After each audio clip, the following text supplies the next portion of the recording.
함께 읽으신 본문의 말씀 빌립보서 4장 4절로 9절 말씀을 중심으로 해서 속회공과제 40일과의 말씀입니다. 평강을 얻는 길이라는 말씀의 제목으로 여러분과 함께 말씀의 은혜를 나누고자 합니다. 오늘 이 말씀을 통해서 여러분 하나님께서 여러분에게 주시는 귀한 말씀의 은혜가 함께 할 수 있기를 주님의 이름으로 축원합니다. 제목의 말씀과 같이 오늘 본문의 말씀 속에는요, 우리가 이 땅에 살아갈 때 평강을 얻을 수 있는 방법이 무엇인지를 우리에게 말씀해 주고 있습니다. 많은 사람들이 평강을 얻기를 원합니다. 근데 오늘 본문의 말씀은요, 우리가 평강을 얻을 수 있는 길이 무엇이냐 우리에게 말씀하여 주고 있습니다.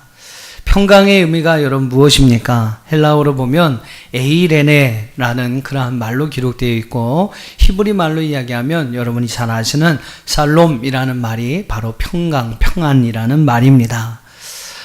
그 의미는 그렇습니다. 사전적인 어떤 의미는 물질적인, 정신적인, 육체적인 모든 완전한 것을 충족한 상태, 그런 상태를 평안이다라고 이야기를 해요. 그러니까 여러분, 아무한테나 평안한 것이 아니고 아무 때나 평안한 것이 아닙니다. 모든 것이 완전히 충족된 상태를 가르쳐서 평안한 상태다, 평안이다 라고 이야기를 합니다. 그래서 유대인들은 서로 샬롬 샬롬 하면서 인사를 나누죠. 당신의 모든 것이 충족한 상태가 되기를 원합니다 하는 이러한 마음에서 서로의 인사를 나눕니다. 참 이 히브리 사람들의 인사하고 우리나라 인사하고 너무 달라요. 우리는 안녕하십니까 그러지 않습니까? 여러 가지 많은 힘든 일이 많고 이렇게 침략 이런 게 너무 많으니까 어떻게 밤새 안녕하셨습니까? 그냥 살아있는 것만 해도 감사합니다. 이런 의미에서 그냥 살아계십니까? 라는 이러한 의미에서의 인사를 나눕니다.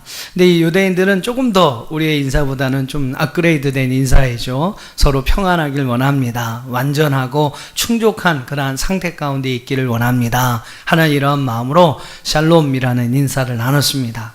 자, 우리 한번 옆에 계신 분하고 좀 그렇게 인사를 한번 해보시죠. 당신의 모든 것이 충족한 상태가 되길 원합니다 하는 마음에서 샬롬 하고 한번 인사해 보세요. 시작. 네, 샬롬. 로이드 존스의 예화집에 보면 그런 말씀이 하나 나옵니다. 그는 평안의 의미를 이야기할 때 이런 이야기를 합니다. 평안의 의미가 무엇이냐? 평안은 어떤 사람이 평강을 위해서, 평안을 위해서 제한하는 그 의미로 드린 화평케 하는 제사, 이것이 바로 평안의 의미다. 그곳에서 바로 평안의 의미를 찾을 수 있다라고 이야기를 합니다. 그러니까 쉽게 말하면 뭐하면요, 두 사람이 싸웠어요. 싸웠던 사람들이 자기들 어떤 싸움의 이유들을 다 내려놓고 무기를 버리고 또 서로의 오해를 다 버리고 악수하는 것, 그것을 가리켜서 평안의 의미다. 거기에서부터 평안의 의미를 찾을 수 있다라고 로이드 존스는 이야기합니다. 그러니까 여러분, 두 사람이 자기의 어떤 오해나 자기가 가지고 있던 싸움을 하기 위한, 투쟁을 하기 위한, 다툼을 하기 위한 무기들을 다 내려놓고 서로 악수하는 것, 화해하는 것, 이것이 바로 평안이다라고 이야기를 해요. 성경에도 이런 의미의 평안을 이야기하는데, 에베소서 2장 14절 15절 우리 한번 같이 좀 읽어보겠습니다. 에베소서 14장 15절 성경에서 우리에게 의미하는 평강의 의미입니다. 시작.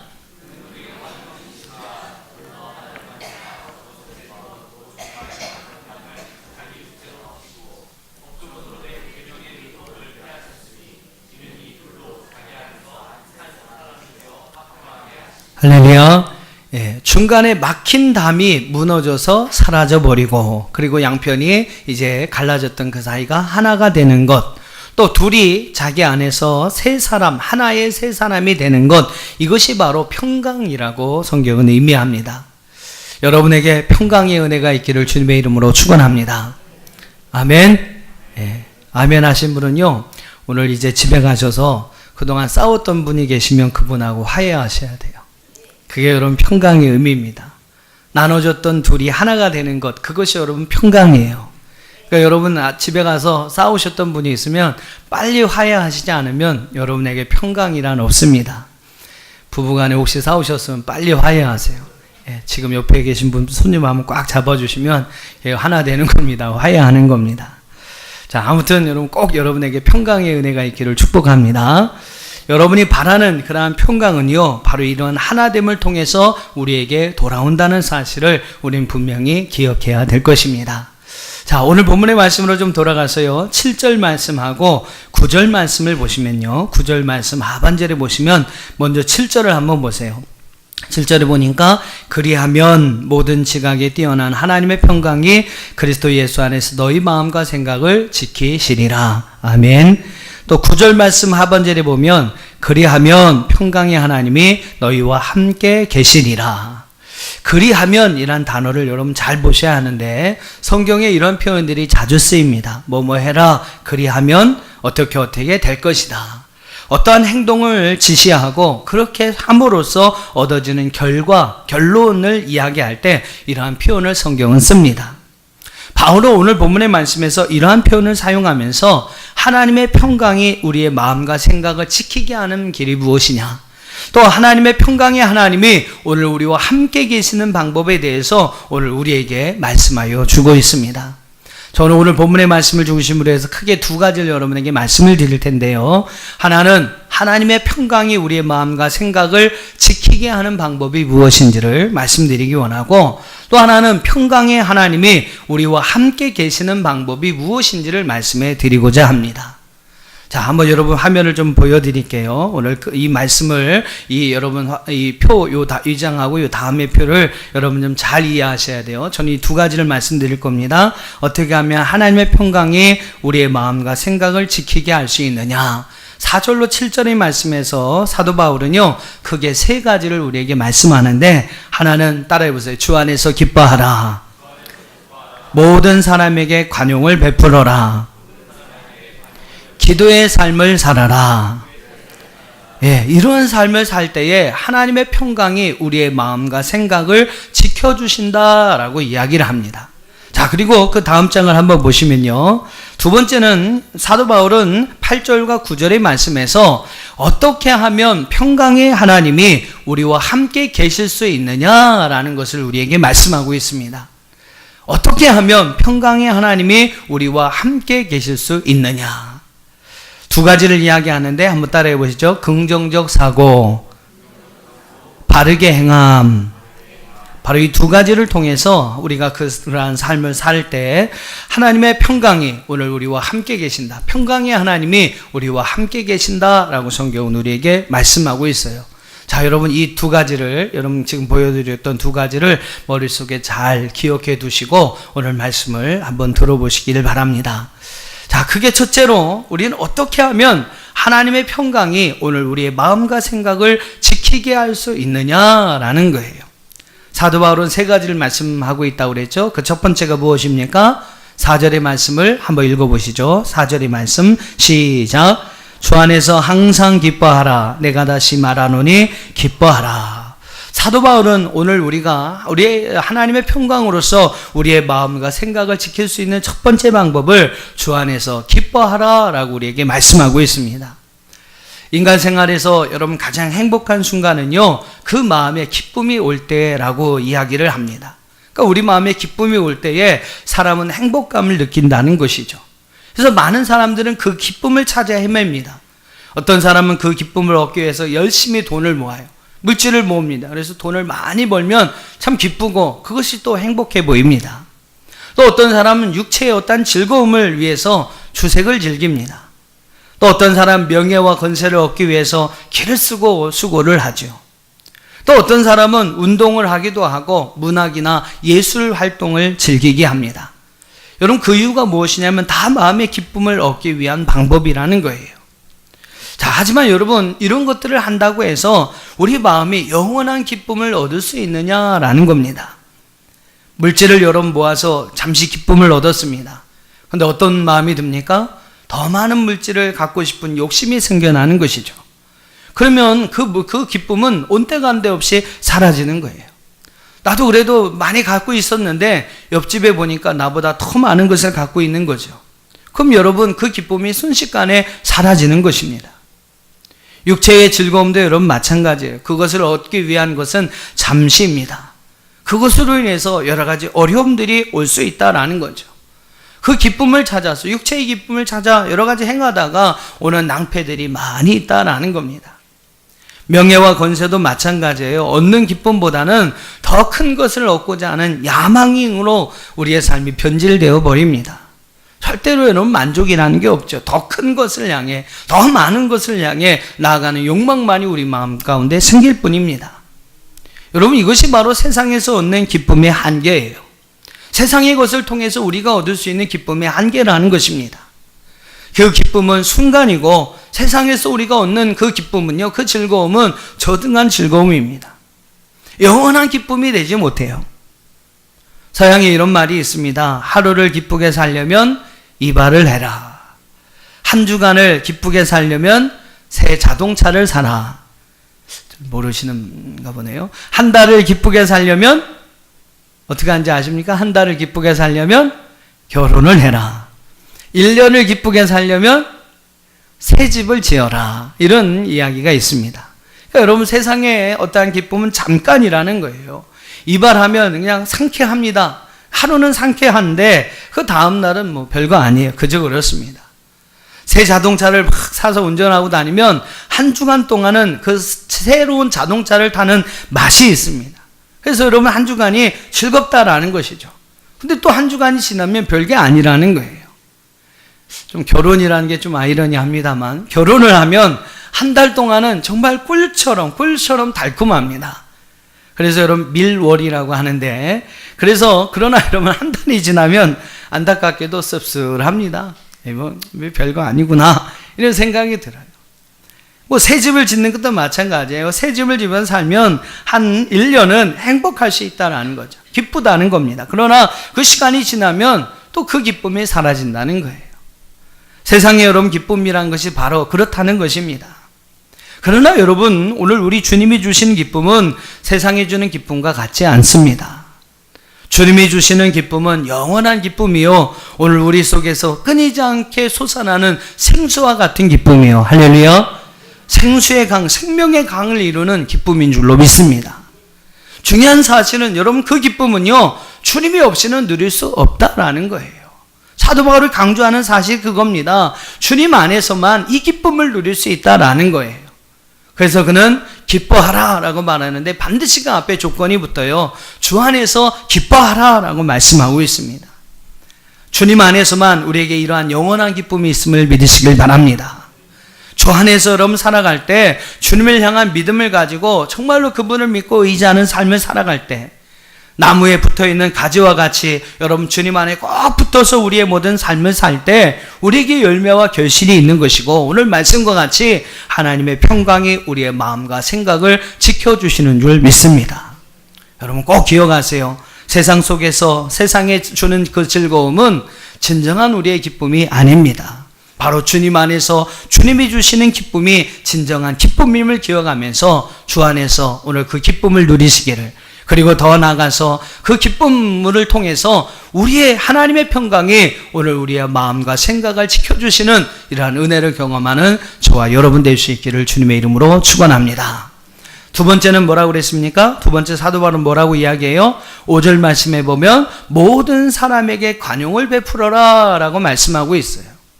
관용을 베푸는 것이 여러분이 인심 쓰는 일이 아니라는 거예요. 이 관용을 베푸는 일이 바로 하나님의 평강이 오늘 우리의 마음과 생각을 지키게 하는 길이라고 성경은 말씀하고 있습니다.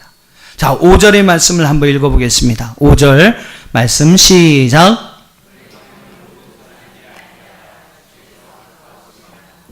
자, 우리가 이 땅에서 관용을 베풀며 살아야 하는 이유는요, 여러분 자신을 위해서가 아닙니다. 아니, 여러분이 뭔가 누구에게 베풀기 위한 것이 아니라는 거예요.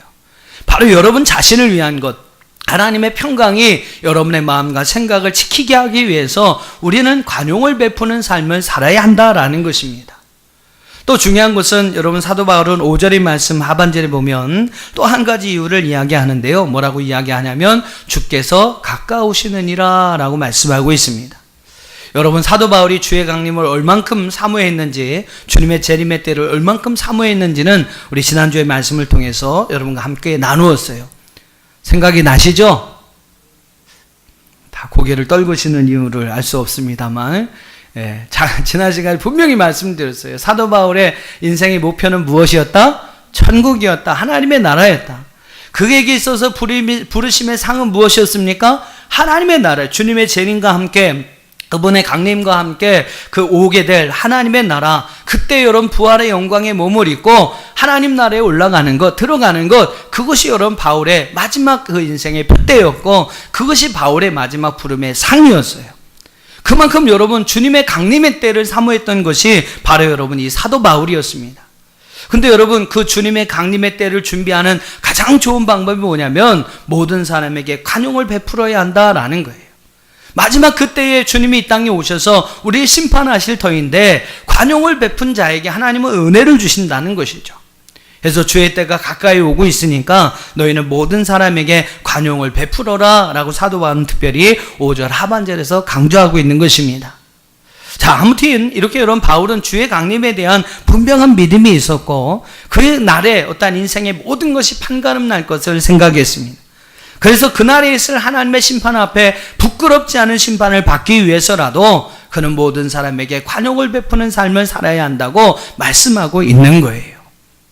사도 바울이 오늘 사용한 관용이라고 된 번역이 된 헬라어는 to epieiskes라는 단어로 쓰여 있습니다. 이 단어의 의미를 칼빈은 뭐라고 이야기하냐면 손해나 역경을 당해도 쉽게 동요되거나 넘어지지 않고 평정을 유지하는 영적인 인내를 가리킨다라고 칼빈이 이야기합니다.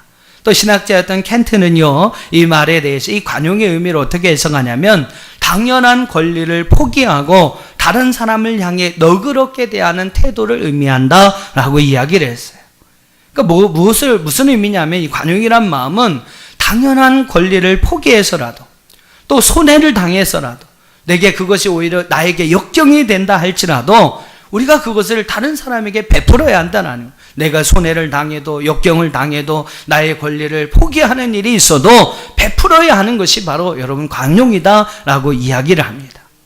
그 관용을 베풀어야 하는 이유가 여러분 무엇입니까? 바로 하나님의 평강이 오늘 우리의 마음과 생각을 지키게 하기 위해서 또 주님의 강림의 때가 가까이 오고 있는데 그때에 우리가 하나님 앞에 부끄럽지 않은 심판을 받기 위해서 우리는 모든 사람에게 관용을 베풀어야 한다라고 말씀하고 있는 거예요.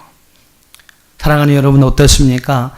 손해를 당해도 여러분에게 어려움이 있고 역경이 돼도 나의 권리를 포기하는 일이 있어도 여러분 관용을 베푸는 삶을 여러분 살아가고 계십니까?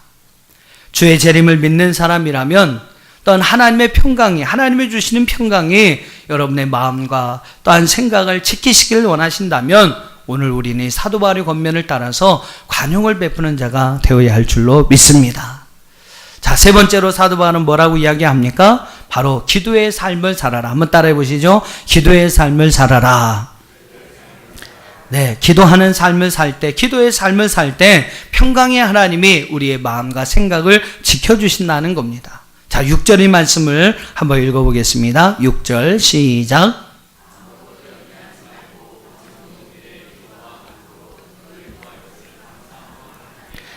예, 하나님의 평강은요, 염려하지 않고 기도와 간구로 나아가며 또한 하나님 앞에 감사하는 자에게 주시는 그런 여러분 기도의 삶을 살아가는 자에게 그 기도의 결과로 주시는 하나님의 선물임을 믿으시기를 바랍니다. 염려하지 않고 오직 기도와 간구로 나아가며 하나님 앞에 감사하는 삶을 살 때 하나님께서 그런 기도의 삶을 사는 자에게 우리에게 주시는 하나님의 선물이 바로 하나님의 평강이다라는 겁니다. 사랑하는 성도 여러분, 정말로 기도의 삶을 통해서 하나님의 평강을 누리시기를, 그 하나님의 평강이 여러분 마음과 생각을 지켜주시는 은혜를 누리시기를 주님의 이름으로 축원합니다. 자, 오늘 6절의 말씀을 보면요, 기도의 삶에 대해서 세 가지의 어떤 삶의 모습을 이야기합니다. 우리 막 기도하는 삶, 그럼 막 이렇게 와 주여 할렐루야 막 이런 게 여러분 기도하는 삶이라고 생각을 합니다만 오늘 6절의 말씀을 보면요, 기도의 세 가지 모습을 우리에게 말씀하고 있어요. 자, 첫 번째 기도의 삶이 뭡니까? 염려하지 않는 것. 여러분 그것이 바로 기도의 삶이다라고 이야기를 합니다. 여러분 어떻습니까? 염려하지 않는 삶을 살아가고 계시나요? 염려하지 않는 삶을 여러분 살고 계십니까? 믿음의 반대말을 많은 사람들이 뭐라고 이야기하냐면 염려, 근심이다라고 이야기를 합니다. 믿음의 삶은 염려하지 않는 삶, 근심하지 않는 삶이라는 거예요. 반대로 뭡니까? 우리가 염려하고 있다면, 근심하고 있다면 우리는 올바른 믿음의 삶을 살아가지 못하고 있다라는 거예요.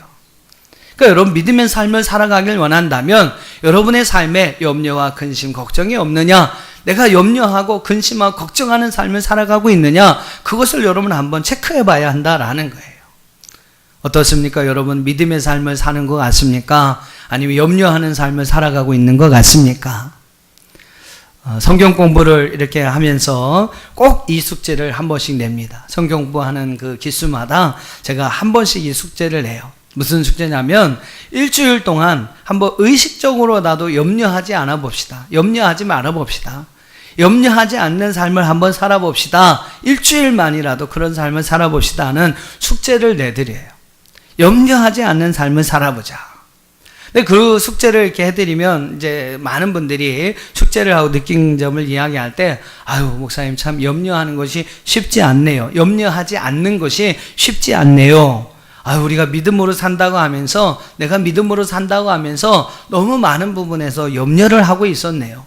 염려하지 않아도 될 쓸데없는 부분에 대해서 내가 너무 많이 염려하고 있었네요. 라는 이러한 이야기들을 많이 하십니다. 그러니까 우리는 여러분 많은 부분에서 하지 말아야 될, 해서는 안 될, 아니면 할 필요도 없는 그러한 염려와 근심과 걱정을 가지고 많이 살아가고 있다라는 거예요. 근데 여러분, 성경은 뭐라고 말씀합니까? 그런 염려를 하지 않는 삶이 기도하는 삶이라는 거예요. 그런 염려를 하지 않는 것이 바로 믿음의 삶이라고 오늘 우리에게 말씀하여 주고 있습니다. 자, 두 번째 기도의 삶은 뭐를 이야기합니까? 실제로 기도하고 간구하는 삶을 이야기해요. 여러분이 보통 알고 있는 기도의 삶, 하나님 앞에 나와서 하나님 앞에 엎드려서 여러분의 필요한 것을 구하고 여러분에게 되어지길 원하는 일들을 하나님 앞에 간구하는 삶, 이것이 바로 여러분 기도하는 삶이다라는 겁니다. 하나님 앞에 나와서 삶의 문제들을 맡기고 하나님 앞에 부르짖는 것, 하나님은요, 그 부르짖는 우리의 기도의 삶을 통해서 하나님의 평강을 우리에게 허락해 주시는 줄로 믿습니다. 세 번째는 어떤 것이 기도하는 삶이라고 말씀했어요? 감사하는 삶. 할렐루야. 할렐루야. 예, 감사하는 삶이 여러분 기도하는 삶인 것을 이야기합니다. 여러분, 감사하는 삶이 기도하는 삶이라는 것이 이해가 되시나요? 중요한 사실은 기독교인의 모든 기도에는요, 반드시 수반이 돼야 할, 따라야 하는 그는 기본적인 요소가 있는데 그것이 바로 감사라는 거예요. 기도에는 여러분 반드시 감사가 따라야 합니다. 왜 그렇습니까? 기도하는 사람은요, 하나님께서 우리의 기도를 통해서 선하신 것을 이루신다는 것을 확신합니다. 여러분, 그런 확신 속에는 바로 우리의 감사가 담겨져 있는 것이죠. 그러니까 여러분, 기도에는 반드시 무엇이 따른다? 감사가 따른다라는 것을 기억해야 합니다. 죽은 지 나흘이나 지난 나사로의 무덤 앞에서 예수님이 한 기도를 한번 들어보세요. 요한복음 11장 41절의 말씀입니다. 돌을 옮겨 놓으니 예수께서 눈을 들어 우러러보시고 이르시되 아버지여, 내 말을 들으신 것을 감사하나이다. 할렐루야. 예수님께서 여러분 뭐라고 기도하셨습니까? 죽은 지 나흘이 지난 그 나사로의 문 앞에서 예수님의 한 기도는요, 아버지여, 내 말을 들으신 것을 감사하나이다 라는 기도를 드리셨어요. 예수님의 기도는 한마디로 얘기해서 자신의 기도를 들으시고 이미 응답하실 하나님에 대한 감사였다라는 겁니다. 바로 그런 여러분 감사의 기도, 응답하실 걸 믿고 하나님 앞에 드린 그 감사의 기도를 통해서 죽은 지 나흘이나 지났던 나사로가 다시 살아나는 기적이 일어났습니다. 그렇습니다, 여러분. 감사하는 삶이 곧 기도하는 삶입니다. 정리해보면 염려하지 않는 삶, 기도하는 삶, 간구하는 삶, 감사하는 삶, 바로 우리가 이러한 삶을 살아갈 때 하나님의 평안으로 우리의 마음과 생각을 지킬 수 있다라는 것입니다. 그러니까 여러분, 하나님의 평안을 얻기를 원한다면 여러분의 삶이 기도하지 않는 삶, 염려하지 않고 기도하고 또한 감사하는 삶을 살아야 하는 결단이 필요하다는 것이죠. 그런 삶을 통해 하나님의 평강을 누리는 저와 여러분 되기를 주님의 이름으로 축원합니다. 자, 이제 크게 두 번째로 어떻게 하면 평강의 하나님이 우리와 함께 계시느냐라는 겁니다. 평강의 하나님이 어떻게 하면 우리와 함께 계실 수 있느냐라는 거예요. 8절과 9절 말씀에서 사도 바울은 두 가지를 말씀한다고 이야기를 했죠. 자, 먼저 8절을 한번 보십시오. 8절을 우리 한번 같이 읽어보겠습니다. 8절 시작.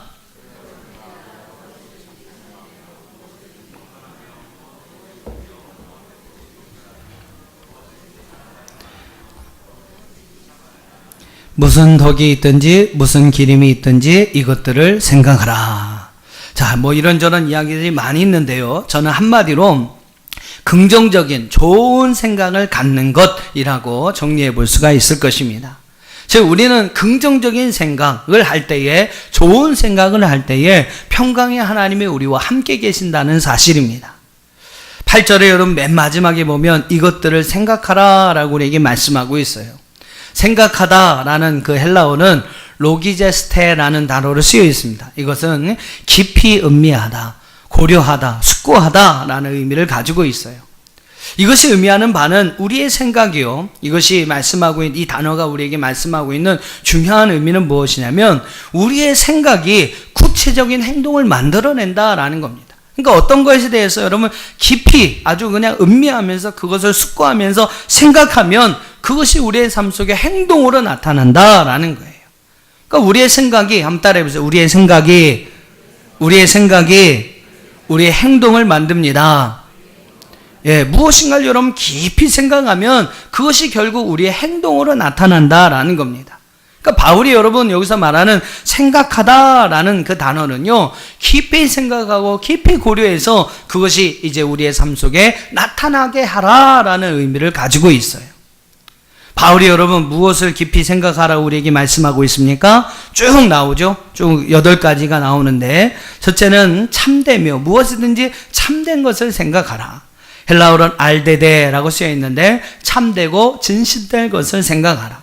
진짜만 생각하라 라는 거예요. 진짜만 생각하라. 또 무엇이든지 경건하라. 셈나라는 단어가 쓰여 있는데 이것은 존경할 만하다, 가치 있는 것들이라는 의미를, 존경할 만한 것들, 가치 있는 것들이라는 의미를 가지고 있어요. 즉 무엇이든지 먼저 존경할 만한 그러한 생각, 가치 있는 것들을 생각하라 라고 말씀하고 있습니다. 또 무엇이든지 오르며 그랬어요. 디카이아라는 단어로 쓰여 있는데 하나님께 대한입니다. 하나님께 대한 옳고 의로운 행위를 이야기하는데 하나님께 대한 옳고 의로운 행위만을 생각하라 라는 것이죠. 또 무엇이든지 정결하며 하거나 도덕적인 어떤 측면에서 깨끗하고 흠이 없는, 결점이 없는 이라는 의미를 가지고 있어. 그런 것들은 나는 생각하라는 거예요. 또 무엇이든지 사랑받을 만하며 프로흡실레라는 단어가 쓰여 있는데 애교 있고 친절하며 상대방에게 기쁨을 주는 그런 행동을 하라라는 겁니다. 또 무엇이든지 칭찬받을 만하며 평판이 좋고, 요페마라는 단어 쓰여서 평판이 좋고 고상하고 가치 있는 자로 인정받는 이라는 의미를 가지고 있어요. 그러니까 우리는 그런 일만은 생각 안 하는 거예요. 무슨 덕이 있든지 그랬어요. 아레테라는 단어입니다. 도덕적으로 뛰어나고 훌륭한이라는 의미를 가지고 있고, 기림이라는 단어가 나오는데 에파이노스라는 단어입니다. 이건 도덕적으로 인정이 되어서 칭찬받을 만하다라는 의미를 가지고 있어요. 그러니까 우리 그리스도인들은요, 하나님의 평강을 갖기를 원하는 사람들은 이런 것들만을 깊이 생각하다라는 거예요. 참되고 경건하고 옳고 정결하며 사랑받을 만하고 칭찬받을 만하고 덕을 생각하며 기림을 생각하며 이것을 생각하여서 이것이 이제 우리의 삶 가운데, 행동 가운데 나타나게 하라. 그런 사람에게 여러분 하나님께서 하나님의 평강을 주신다라고 우리에게 말씀하고 있습니다. 자, 또 두 번째는 무엇입니까? 사도 바울은 두 번째 하나님의 평강이 우리와 함께하기 위해서 해야 할 일을 이야기하는데 9절을 한번 읽어보세요. 9절 시작.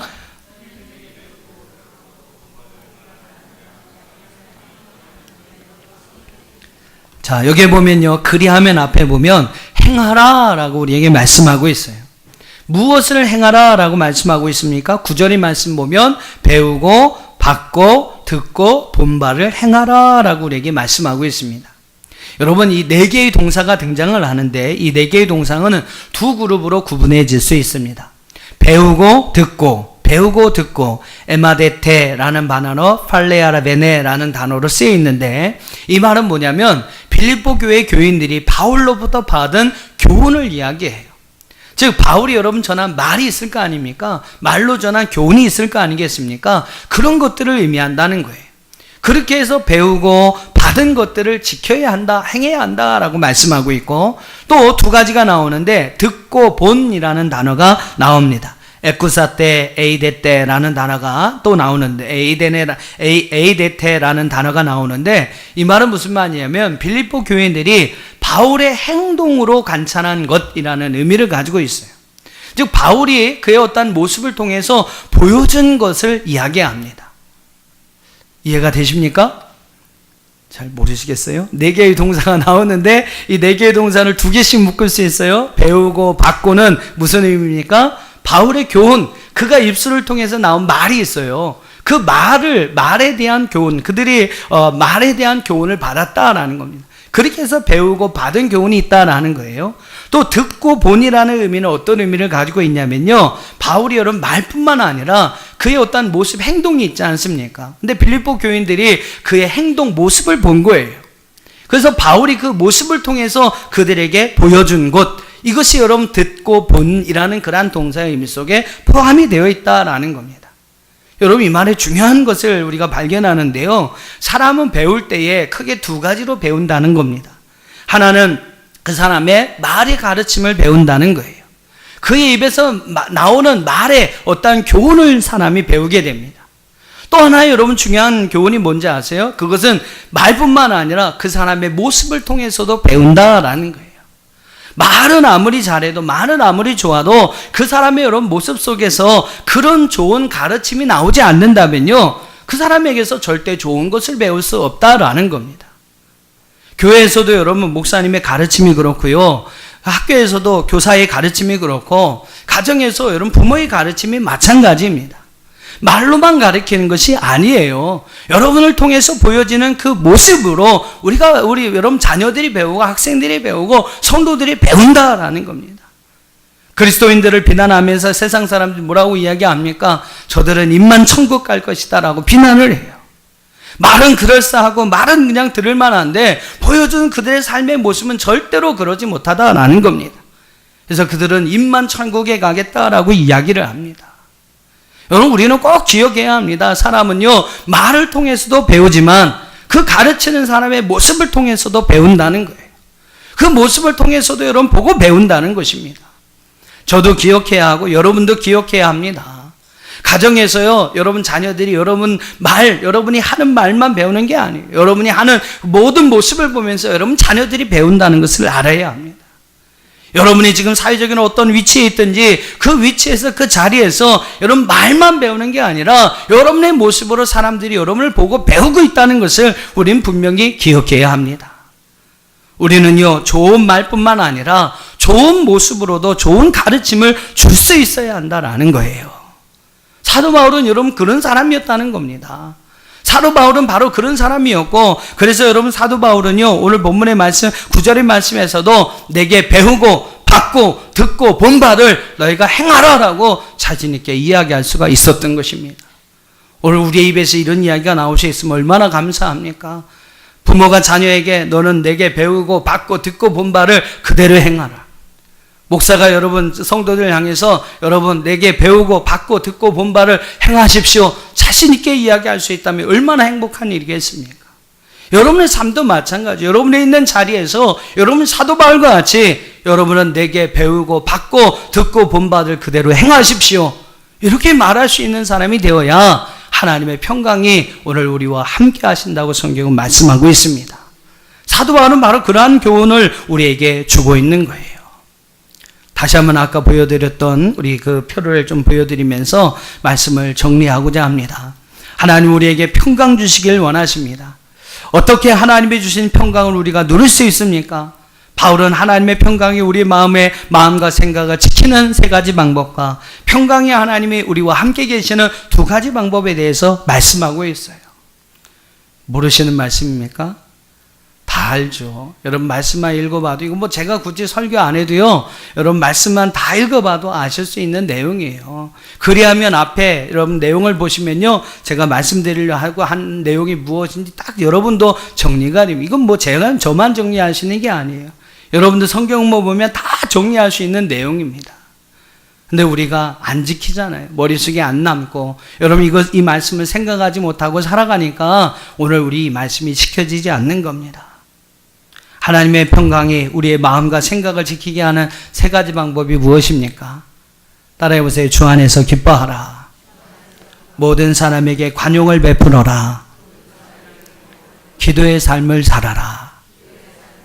이렇게만 살면 하나님의 평강이 우리의 마음과 생각을 지켜주십니다.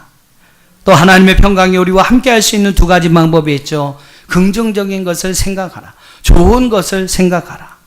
또 하나는 바르게 행하여라. 배우고 듣고 본 바를 그대로 행하여라. 그런 평강이 하나님이 우리와 함께하여 주실 줄 믿습니다. 오늘 이러한 삶을 통해서 하나님을 주신 평강을 누리는 저와 여러분이 될 수 있기를 주님의 이름으로 축원합니다.